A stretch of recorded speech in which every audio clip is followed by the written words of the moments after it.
มาพี่น้องกินกาแฟยามเช้านี่แหละการกินกาแฟที่ถูกต้องนี่กระจอกมาแล้วก็น้ำเย็นลงไว้นึงพี่น้องน้ำมันตัวก่อนล้างก่อนไว้นึงวางคือกันนี่ใต้สบายดีพี่น้องตอนเช้าบอกว่าฟังไทยหรือฟังลาวเห็นกินนี่ก็ทักทายหาสังคนพี่น้องนี่ที่ลาวบางเธอกินลาวบางเธอกินไทยพี่น้องนี่กินกาแฟที่ถูกต้องเด้อพี่น้องนี่มันปากกินแหบไปแล้วนี่ขอบลงพี่น้องไปแล่นรถไป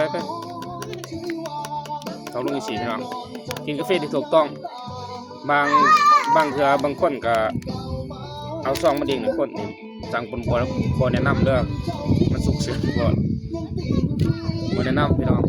อย่างเคมีอย่างนี่มันสีลงน้ำหอดมันสิลงสีจอเขากินพี่น้อง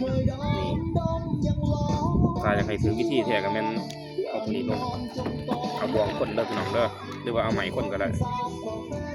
แต่คนสร้างคนก็เคยอันคนเอามันเป็นยางพี่น้องสุดยอดพี่น้องเหนียวกาแฟนี่ทุกคนนุ่มหลายมาเบิ่งไกลๆพี่น้องเห็นบ่